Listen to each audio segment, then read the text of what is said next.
Hello, I'm Adam Pacitti from Cultaholic Wrestling, and you are watching Tom Talks Rubbish. It's the place for interviews, wrestling reviews, and so much more.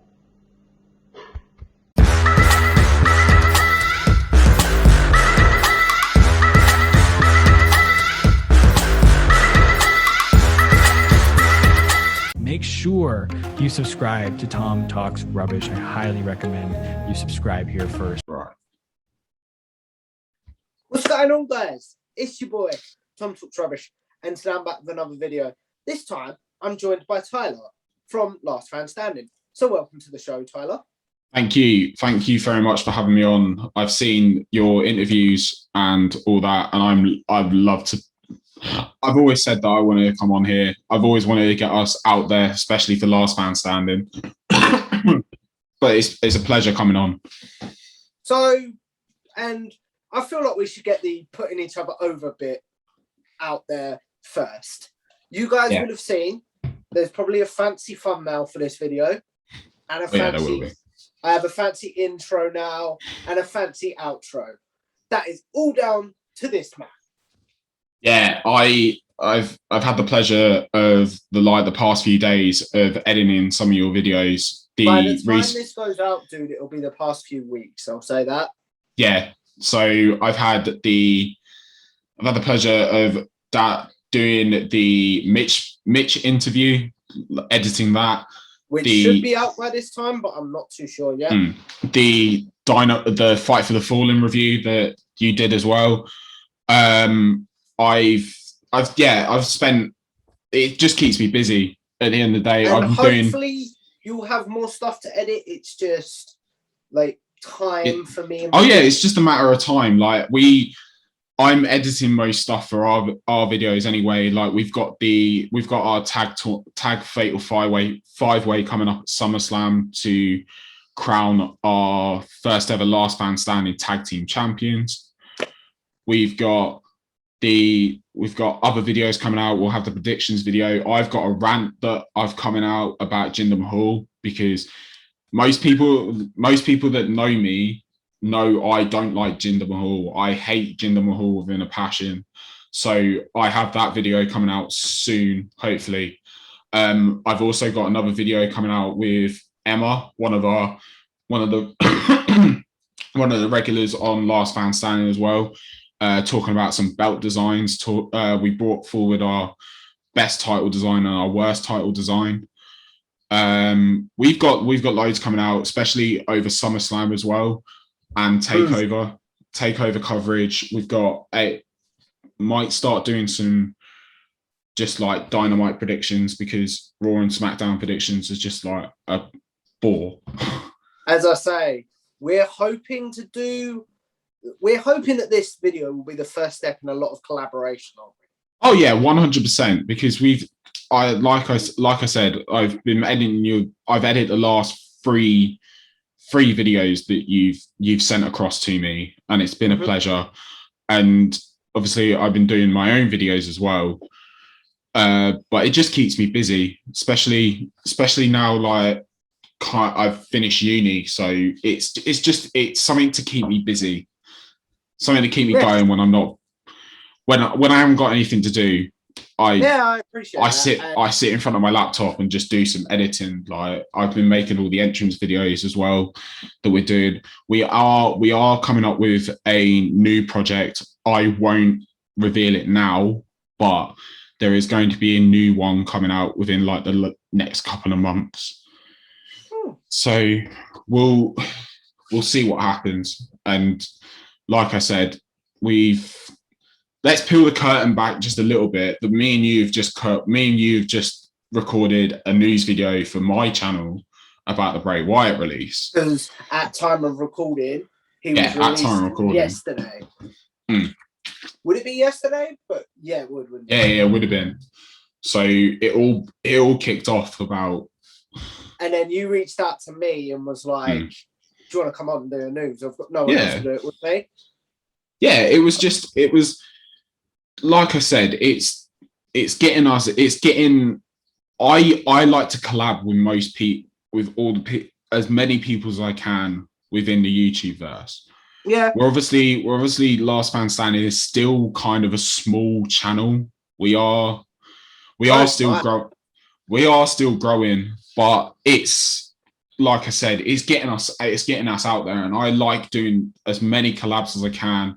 Like we did. So I don't know if you watched the interview I did with Sat, didn't you, from Wrestling Daily? So I did. Yeah. So I did that on a whim. It was kind of like a shot in the dark. I DM'd him. I'm like, do you want to come on the channel? Just to peel the curtain back for my fans, because we're on my channel now. That's how most of my interviews have happened. Just shooting my shot, and exactly, I got very lucky. Exactly that. It's just shooting your shot. It's not. You can't be scared not to talk to these people. I feel they're people at the end of the day. Yeah, but before we go on too much of a tangent. Yes, this video becomes about 4 hours long. Yeah, I'll have to get changed for work all the way through this. Which I can obviously see happening, man. Obviously, by the time this video goes out, it will be the biggest party of the summer for WWE Summerslam. So we're here today. I'm actually really looking forward to SummerSlam. I am. It's been tainted a little bit because of the news of Bray Wyatt, and you just think, who's going to be on the card? Do you know what I mean? Yeah, I'm. So obviously, some of that we've already got 2 matches really announced for SummerSlam. It's John Cena versus Roman Reigns for the Universal Championship. And then we've also got a triple threat for the Raw Women's Championship: Nikki Ash, Charlotte Flair, and Rhea Ripley. I hope, as I say, the pay-per-views are always good, but we're here today to talk about basically our favourite SummerSlam memories, matches, and overall pay-per-views. Yes. So my first question for you is, what is the first SummerSlam you remember watching? This is a hard one. I should have texted you these questions last time. No. It's fine. I believe I can't remember the particular date of it, but it was around the time. I think it was 2009. SummerSlam 2009 was the first one I watched. Was it Jeff Hardy versus CM Punk? Yeah, I think it might have been. That's the time. I was more so. That's the one that comes to memory, but I'm pretty sure I've watched other SummerSlam. I'm pretty sure I watched 2004 SummerSlam with the Shawn Michaels Hulk Hogan match. That's 2005, but oh yeah, around that time. But like I was a wrestling fan. I've been a wrestling fan since. So not the Jeff Hardy feud, but the Edge and John Cena feud was the one thing that got me into wrestling. Was that 06 or 05? I think 06. I think around that time. And then I had a drop off. When I started like secondary school, that was when I had my drop off. And then as I've got older, as I've entered college and then uni, I've started watching it again because I mean, I have a channel now that we basically just cover wrestling on. Yeah. So it's good. Like, yeah, I believe it was Jeff Hardy CM Punk 2009, SummerSlam 2009. Okay. So we should have looked up what else was on that card, really. But yeah, I can't. It's just let me have a Google. Is that your abiding memory of that SummerSlam? Yeah, was it? It was the TLC match, wasn't it? That they had. Yeah, it was. And then Taker appears and returns. Yes, Taker appears at the end. So let me Google. Is that the same one with the Chris Jericho Shawn Michaels segment? I believe so. Oh no! That's the year before, actually. So let's pull the matches out. So it was Raymond. So the first match, SummerSlam 2009, was Ray Ziggler, wasn't it? Yeah, so it was Ray Ziggler for the Intercontinental title, because I feel like around this time they were like married together. They did fight as they say it. then. It was it was a combination of two matches. It was either Kofi Bryan. No, that's a few years away. Kofi Ziggler or Ziggler Ray. Yeah. Then we've got, and then it was MVP versus Jack Swagger. Don't remember that. Neither do I. Jericho, Big Show, and Chris Jericho against Crime Time. Rest in peace, Shad Gaspard. Gaspard. I apologize. Definitely. Kane versus the Great Khali. So nothing to write home about. It was terrible from what I can remember. I've only seen their Mania match, which is long, boring. I just didn't enjoy Great Khali. Neither did I. I'm sure in his younger days he would have been really cool, but he's had a bit of a cult. He's had a bit of a cult following at the minute. Yeah. I feel like, but now I just don't understand him. Anyway. And then we got D-Generation X. Was that versus D-Generation X versus Legacy? This was, I believe, it was Cody Rhodes versus. I think it was Shawn Michaels' first match back after the epic WrestleMania 25 match. Yeah, it was. Because I feel like you had all these WWE humor segments of Shawn Michaels having other jobs. Yeah. Because he didn't want to wrestle. And then we got Triple H was being attacked by Legacy. And he was like, I need you for this match. And then I feel like one of the segments is Shawn Michaels was a chef of some kind. I believe so, yeah.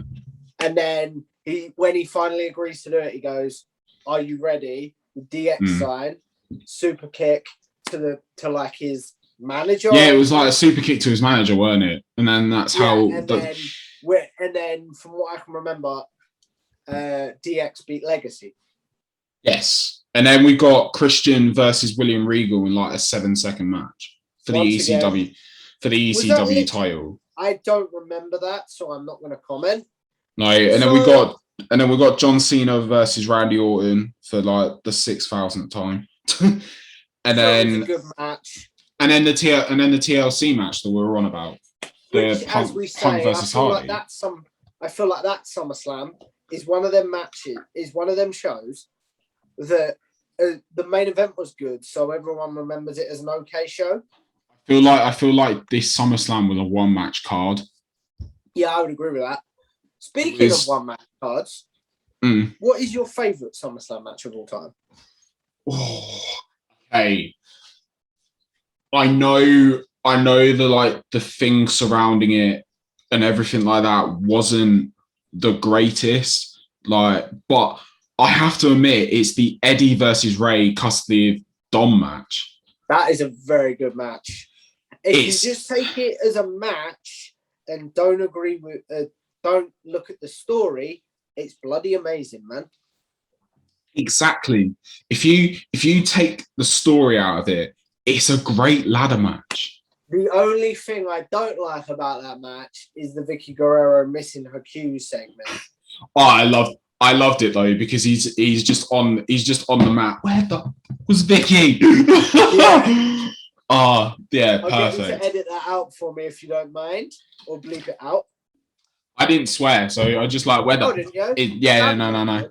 Yeah. Oh, okay. I'm very good. I'm very good at holding swears down sometimes. Fair enough. Yeah. That is probably one of the best SummerSlam matches. In my opinion, the best SummerSlam match is Brock versus CM Punk from 2013.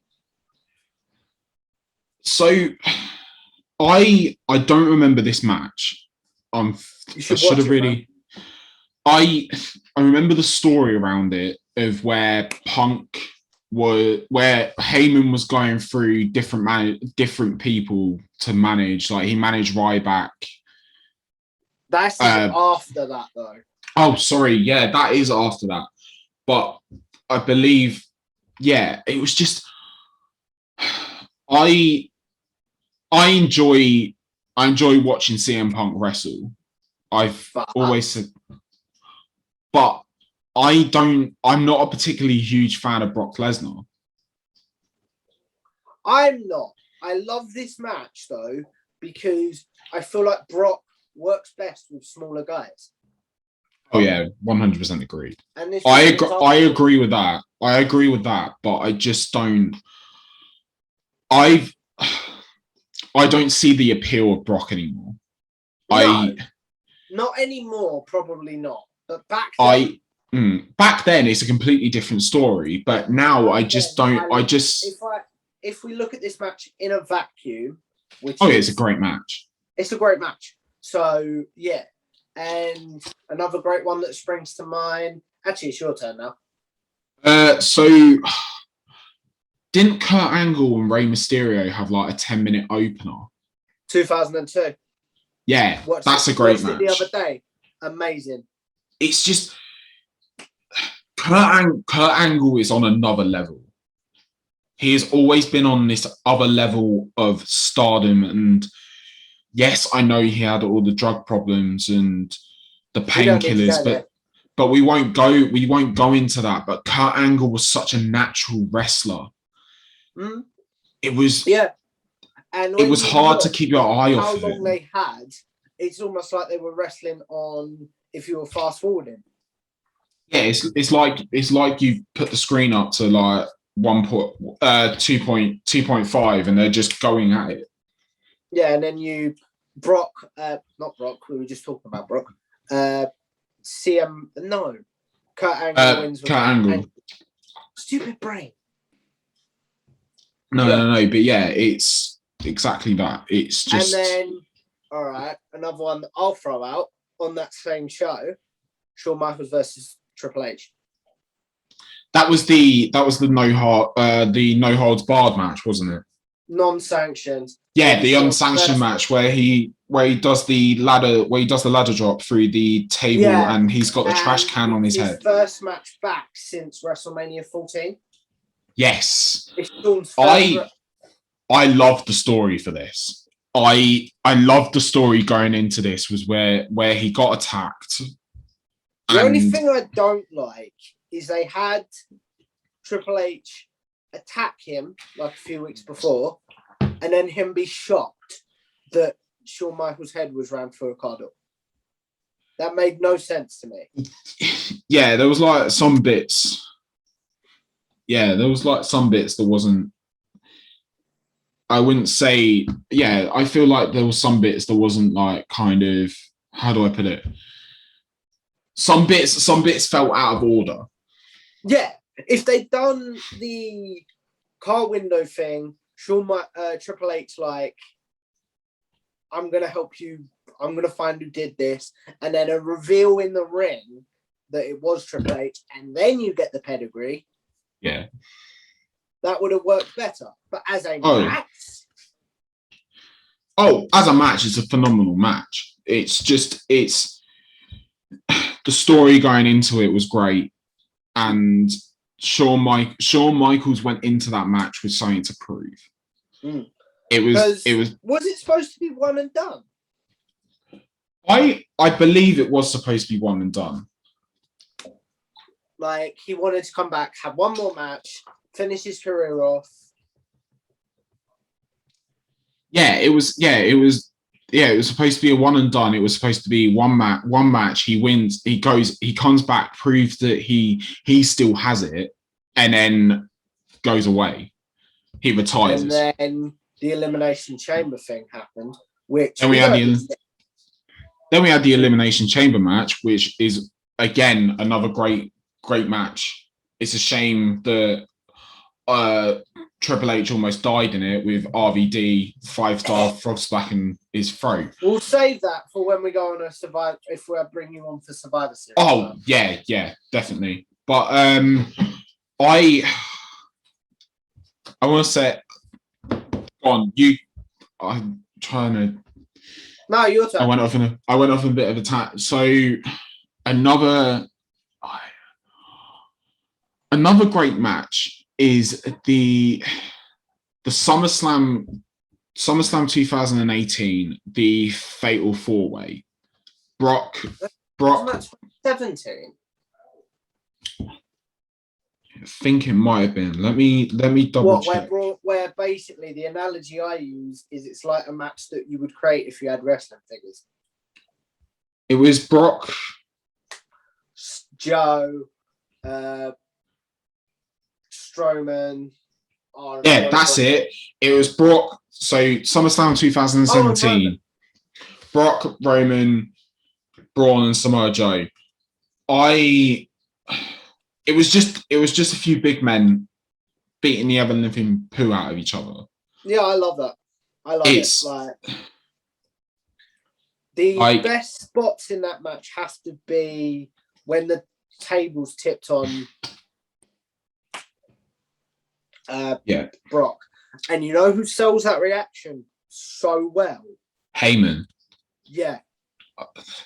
Heyman's facial expressions are very underrated. It's like, and we're going off on a tangent again. No, I go for it. Survivor Series 2018 with Daniel Bryan the other day versus Brock.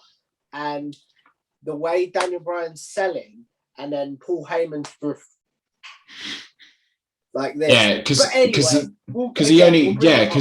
about Survivor Series. But anyway, going back to that Survivor Series match, Bryan hadn't been back in the ring that long. No. We were expecting a AJ Styles versus Brock 2. But we didn't get that because after Daniel Bryan's heel turn, we got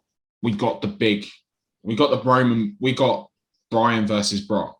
But again, if we do a Survivor Series one, we can talk about that match. I don't particularly like that. Match, but that's a different story. That's a different story for another time. But I want to point out one of the worst matches in. We'll get to that in a minute. We'll start. Go for it. Yeah, go for it. You're next, wasn't you? Best ones. Yeah, so we've already got the Ray versus Eddie, Punk versus Hardy. Those are my ones, and then the Fatal 4-Way for the Universal title. Oh yeah, I need one more then, don't I? Trying to think off the top of my head. It's hard to think off the top of your head. That's how I present things. I just talk to the camera for about half an hour. Just because it's stuck in my mind again, because I watched it recently. I don't know if you've ever seen it, Stone Cold as a heel versus Kurt Angle at 2001. I haven't, but I've heard stories about this match. It's so good because Steve Austin is just a crazy psychopath, like trying to just keep the title because can't remember if he turned heel at the pay-per-view before. I think he did. I think it was Invasion. Yeah, it was an Invasion. I'm just writing it down because obviously I'm going to go and watch that at some point. But it's Invasion. I believe it's Invasion where he turned face with the whole old Stone Cold thing the week before and then turned heel again. Yeah, it's the Invasion storyline was like very convoluted. Yeah. Yeah, we'll do that. Well, anyway, not important. But we could. I'm just saying we could do. There's loads of videos that we can do on this. We can talk about why the Invasion failed. We can talk about various things. But again, we're here to talk about SummerSlam. Exactly. So we keep going off on tangents, and we apologise, guys. I've gone. If you've seen the videos that I do with Callum, me and him go on so many tangents. I have to reel him in. Oh no! Callum, if you're watching, I'm sorry. What was I going to say? So, yeah, the story of this match is essentially Steve Austin being a psychopath and doing whatever he can to win. That includes breaking the rules, like using the ring post to bloody Kurt Angle, stunners. Like, he hits about 4 stunners in a row. I feel like they missed a trick with Austin as a heel, because they could have had him be this vicious man. And I feel like they just missed the trick with him. I love crazy Steve Austin though. I feel like that. I feel like I say that with most WWE wrestlers, where they've missed the trick with them. Yeah, but that's another conversation for another time. Oh yeah, definitely. But so should we? Because I want to end with the best pay-per-views and moments. Should we do the worst matches and then the best pay-per-views and moments? Okay. From the exact same pay-per-view of the Fatal 4-Way, Jinder Mahal versus Shinsuke Nakamura for the WWE Championship. This was 10 minutes of absolute drag. I'm just going to let you rant about this one because I have never seen it. I cannot understand why WWE did not put the title on Nakamura on this night. Why would you stick the title? Why would you keep the title on someone like Jinder? It's just why would you keep it on someone like Jinder? Jinder, they try and this was the problem with Jinder Mahal's title reign. It came at sorry. It froze for a sec. You're good now. Yeah. It's just it was a failed experiment. Let me pause the recording.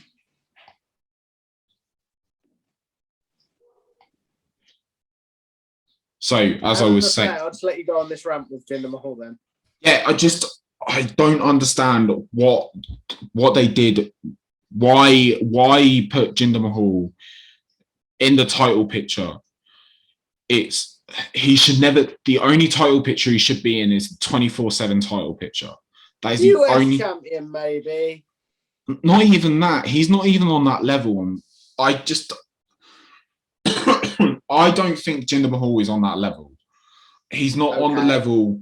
He is not on the level of a mid-carder. He is an undercarder. He can't even do his finisher right, Tom.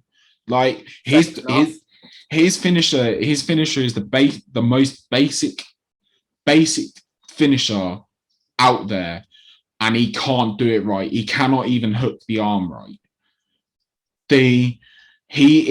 He's literally he's a failed experiment. He's a failed experiment to get to this indie. He was to get into the Indian market, but the Indian market didn't want him.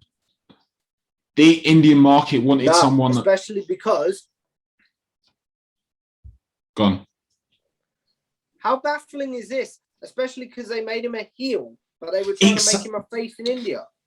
Exactly. They made him the heel in WWE. They made him the heel everywhere apart from India, but nobody cared because he was a heel everywhere else. Yeah, it's the house. So there was a house. I'm pretty sure there was a house show they did in India where. And Triple H beat him and crotched. Yeah, Triple H. So Triple H did a dance with him and then pedigreed him, and he got a massive cheer. Like it's proof. It is proof that Jinder Mahal does not work. Yeah. So going back to this match, just to try and get us off that tangent, I agree with you. It's terrible. I've never seen it all the way through. I've only seen it in clips. Do I bother? You don't, unless you want to watch Shinsuke Nakamura carry a below average wrestler to a half a star match. I would go watch it, but it's just. Mm-hmm. They missed the trick of not giving that title to Shinsuke. Yeah, I would agree with that. Or leaving him out of the title picture until the Rumble, because I think that's what called him off until his Rumble win. Yeah, because if you lose to Jinder Mahal, it's immediately going down to the undercard. So I'm trying to think of a worse match in my opinion. Or not a worse, but a bad match from SummerSlam. The Nexus versus John Cena. Oh, I'll let you talk about this match because I've got seen it. I've got some things to say about this match as well, but you can say what you want to say about it. This is going to be an unpopular opinion. I got into wrestling in 2009, right? So I loved that he beat the Nexus back then. Because I was. I did too. I did too. In the phase of you cheer the good guys and you boo the bad guys. Yeah. But as I look now, I think, why? Like the stars they could have made.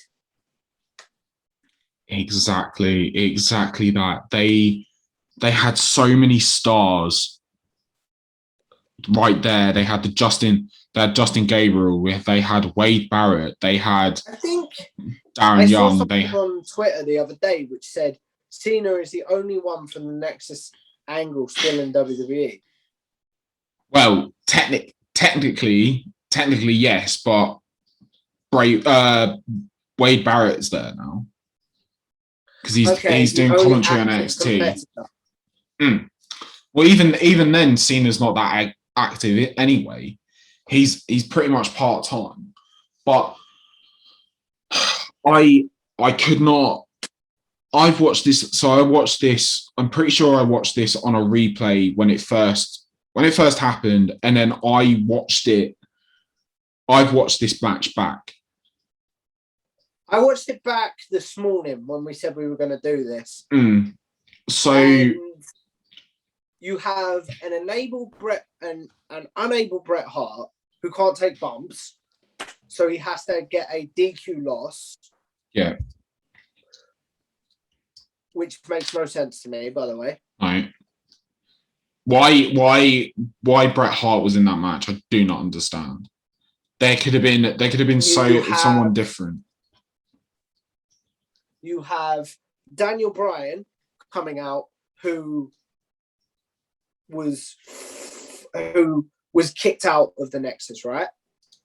I loved that moment because it was now obviously I didn't know what was going on around that time, but obviously reading back what happened with him and choking Justin Roberts, and then him going off to go back to Ring of Honor, and then coming back and then hasn't left until like now. It kind of shows that WWE believe in second chances. Yeah, but you've got to think why. And I understand story-wise, he had the change of heart, but they could have made a good story out of him being like, WWE fired me, and then he could have turned on Team Cena and rejoined the Nexus or something. Yeah. There's a lot of story. There's a lot of story elements in this, and I really do not like the ending. It's the the DDT on the concrete to DDT on the concrete is a 2-on-1 advantage to the Nexus, and then the Nexus. It's Wade and Gabriel, wasn't it? Yeah, Wade and Gabriel. Like he kicked out the 450. Like it's just. I'll full disclosure, I was only able to watch the first 10 minutes of this. Yeah. It's just, I really did not understand the finish. It was apparent. Okay, apparently the backstage report was this was Cena's idea. Oh no, we're good. We're good again. Yeah, Cena. Yeah, the reason it happened, the reason around it was because Cena was the one that wanted Team Cena to win because Cena wins long. Wasn't they originally supposed to win? Yeah, the Nexus was originally supposed to win. Wade Barrett Wade Barrett went around the entire building looking for Vince to try and get this, to talk to Vince about why this is happening, why are we now losing, and the excuse was, oh, we need to send the crowd happy. They weren't happy. They weren't happy that the next. So what you should have done then is put, because I feel like it was Kane and Undertaker at that SummerSlam. Yeah, that should have main evented. Exactly. You put a different match on and send a babyface home happy. Exactly. You do not put this match on. This match should have been the opener. This match should have started SummerSlam instead of ending SummerSlam. There's a card order problem. I feel like sometimes WWE rely. It's not exclusive to WWE, that problem though. Oh no, it's not exclusive. It's not exclusive to WWE, but I believe there needs to be a change.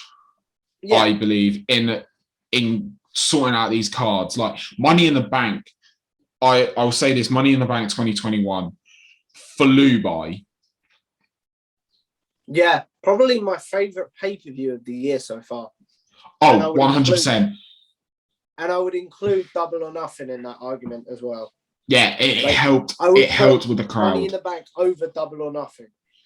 I wouldn't put. I think the only thing that I did not like about Double or Nothing was the fact that Cody Rhodes won. It's the only. Yeah, but knowing what we know now, where Anthony Ogogo needed surgery anyway. Yeah, I'm okay with that. I'm okay with it, but it's just Ogogo should have won. And if Cody Rhodes is going to beat someone, he should not be beating him with a vertebraker. He should be beating him with his finisher. Yeah, not a vertebraker. Anyway, we went on another tangent there. But if you want to hear more about that, I have the Cody Rhodes rant on my channel. I went into very big depth about it, and it features one of my other mates as well. One of the other guys, regular contributor to Last Man Standing as well. So go check that out. I had fun like recording it and editing it, but yeah, again, like I said, going off on a bit of a tangent. I believe Super Cena should have been knocked down a peg. Yeah, this was the first match that Cena should have lost. Oh, 100%. Cena should have 100% lost this damn match. But this was the other thing as well. Jericho and Edge did not both kind of like campaigned for the Nexus to win. Nexus to win, right? Yeah, and then when this was the other back. I believe this was in Jericho's book, but don't quote me on it. It was when they come backstage. When they go backstage, Cena comes out. Yeah, Cena goes in and apologizes and go, "Oh, you guys were right." I'm like, of course they were. Help.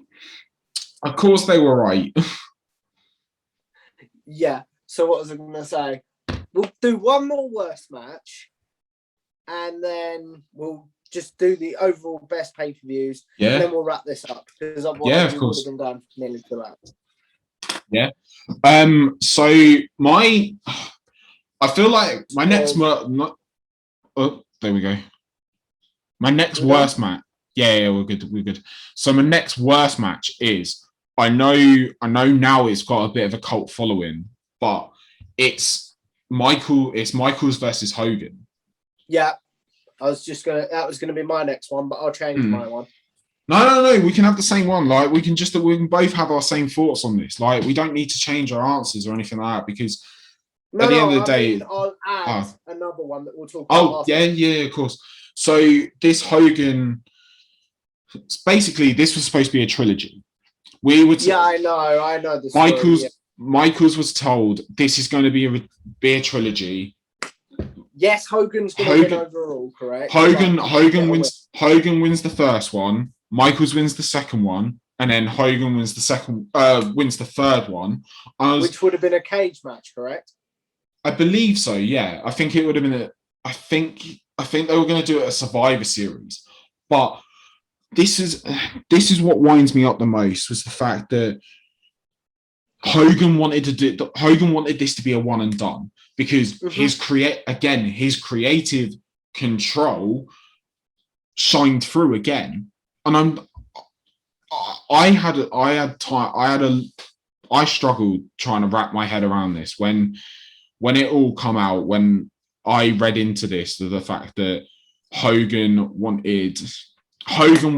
didn't want this match to go. Hogan didn't want this to go any further than one match. Which I can understand in some ways. Like, because just to play devil's advocate, because he's old by this point. Maybe he can't do them all. But this would have been a dream match if they were both in their prime. Can we both agree on that? Michael still was back then. Oh yeah, but I feel like if we had prime HBK versus prime Hulk Hogan, this match could have gone a lot better. And I love it because I don't love it, but it's ironically a comedic match. It's the most Hulk Hogan. I always struggle to say Hulk Hogan. No. Doing good. Ever, because it is the most sort of 80s wrestling style match ever. Yeah. But it's the power ups and on my best list, but it definitely goes on the worst when you know the backstory. If I'm looking at this as if I was to do a top 10 list of comedic matches, this would be probably in my top 5. Yeah. Because it's without knowing the story behind it, without knowing what happened behind it, it is a comedic match because Shawn Michaels' selling is out of this world. Funny. Like the best bit is it big boot or a shoulder tackle where he gets knocked out of the ring? I believe it's a big boot, but I also like the one where Michaels is like on the turnbuckle, laying across the turnbuckle, and then Hogan kicks the turnbuckle, and he just like bounces up in the air. Like, yeah, you knew. Excuse me. You knew Shawn Michaels was not happy in this match. No. So we've talked about one more worst match, yeah. Yeah. Stephanie McMahon versus Brie Bella. Yeah. Only because, right, of the ending. Yeah, Stephanie should have never won. What is the point? Let me ask you, Tyler. What is the point of a good heel? To be beaten down, like to be knocked down a peg. Exactly. So this should have been, and I know we got it eventually with Ronda Rousey, but with the story that they built up of Brie quitting to ultimately protect her husband and stuff. You can't fire me because I quit. So he got to keep the belt for a little while longer, even though he couldn't defend it. Was cool. The whole getting each other arrested bit was a good build-up. And the match itself is actually decent. It's one of the better Stephanie McMahon matches. Yeah. I have to admit, she's been in, I can't remember off the top of my head, but the ones that I remember are her versus her dad. Her versus Trish. Her versus Trish, which is one of Stephanie's best matches. And then mixed tag at Mania? The mixed tag at Mania. So it's just, yeah. Anyway, but then you have this really good match. It looks like Sorry, someone else will get that in a minute. No worries. So it looks like Brie's going to win. And then you get Nikki Bella come down, punch, pedigree by Steph, 1, 2, 3. What? Yeah, and then the story goes, and then Nikki goes, I wish you died in the womb. I was like, this comes out of flipping nowhere. Yeah, and then doesn't Jerry Springer make an appearance? I think so. This story turned into a Bella Twins feud, and I don't even think they had a match. They did at Hell in a Cell the next month, and then the loser had to be the winner's assistant for a month. But it's just, that was this, because obviously going into this now, we've obviously had the women's revolution. This was very diva. Yeah, like, don't get me wrong, I love that match overall, but that finish, if they had a decent finish, it may even be on my best list. Do you know what I mean? It taints. It's like the Michaels Hogan match that we just previously talked about. There's things around it that taint the match. Exactly. Because my family have just come back and I need to cook myself some food because I'm starving. Yeah, no worries. We just talk about the best pay-per-views and then we'll wrap this up? Yeah, of course. So I'd have to say, obviously we looked at it. SummerSlam 2009, I feel like just for that match only. Cena, the SummerSlam 2013, where Randy Orton cashes on Daniel Bryan after he's just won the title. I think that might be my favourite, actually, because you have that one. You have the Brock match that I spoke about. Yeah. You also have a very underrated, and you can think what you want of him now since what has come out, but Alberto Del Rio versus Christian match. Yeah. And you have a Cody Rhodes versus Damian Sandow match, which is very good. Yeah, but SummerSlam, I feel like you struggle. I feel like you can struggle with SummerSlam to find a bad match. Say that again, like cut out for a sec. Oh, so I feel like sometimes with SummerSlam, it's hard to find a bad match. Would you put 2005 on your list because of the Eddie Guerrero match? Yeah, I would. Or is it just a good match? I think I wouldn't put some. I don't think I would put SummerSlam 2005 on it because I would have to physically go back. Again, it has Michael Hogan. Yeah, but I would have to physically go back and watch that again to see if I would enjoy it with 2021 eyes. Yeah. So, and then the last one I want to talk about is SummerSlam 02. Yeah, the Ray versus Kurt. Ray versus Kurt, which we spoke about earlier. It had Brock versus Rock in the main event, which I watched back last night. Very, it's a pro wrestling match. And I mean that in the nicest possible way. Because it has shenanigans with Heyman and things like that. Do you know what I mean? Yeah. So the card, if we run down the card, so we got Kurt, so we got Angle versus Mysterio, which we've talked about at length. We've got Flair versus Jericho, which is really good considering where Flair was at his life and that. Yeah. We've got and then we got Edge versus Eddie Guerrero, which I'm sure was good, but I don't remember it. So this is SummerSlam 2002. So we got the Un-Americans, Christian and Lance Storm. That was good. I remember that. Against Booker T and Goldust. Then we have Van Dam versus Chris Benoit. Say what you want about Chris Benoit, but that was a good match. Taker versus Test. Probably the weakest point of the night, but still good. Yeah. Michaels versus Triple H, and then we got Heyman, and then we got Lesnar versus The Rock.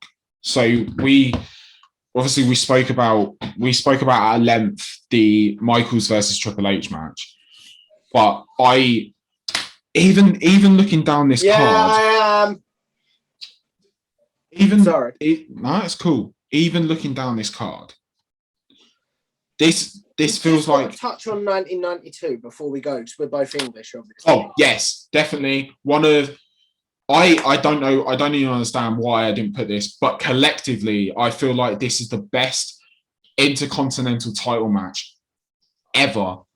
Yeah, British Bulldog versus Bret Hart. But I was talking to they would have seen the Mitch interview by the time it goes out, but you saw when I was speaking about SummerSlam 92, right? I believe I skimmed through it, but I can't remember off the top of my head. Anyway, he said that he can't connect to it because he didn't watch it live. I'd say I agree with that, if I'm completely honest. So it's a great card, but I struggle to connect to it because it's I didn't watch it live. Do you know what I mean? Yeah, exactly. It is, exactly that. But just to end, what do you think is the best SummerSlam pay-per-view of all time? That's a hard one. It's, I believe, SummerSlam 2018 was a good. I have to admit, it was a good SummerSlam. Yeah, that was good. Was that the one when? Oh no, that was 19. I'm thinking of. Yeah, SummerSlam 2018. Also, SummerSlam 2019 was a good one as well. I enjoy watching SummerSlam. It's like in the middle of the summer and all that. Like we're not a school sort of thing. Yeah, it's a summer party. It's like a summer party, really. What was I going to say? So, in my opinion, and you can take these if you want or disagree with me. 2013 is the best one because, like, I watched it live and everything, and then 2002 is the close second. Oh yeah, I agree with that. I would have to go back and physically watch SummerSlam 2002 because I was I was free when that happened. So I would have to physically go back and watch that properly. You should, because again, but obviously we'll give an honourable mention to 1992 because of that. Yeah. Oh yeah, definitely. It's still arguably the greatest intercontinental title match ever. Yeah, I agree with that. So I just want to say thank you for coming on, Tyler. Thank you for having me on your channel today. You're welcome. At time of recording as well. And you're welcome. It's been an absolute pleasure. If you like this video, guys, please like, share, and subscribe. Make sure you guys go check out Last Fan Standing in the comments below, in the pinned comment below, and I'll see you in the next one. Bye.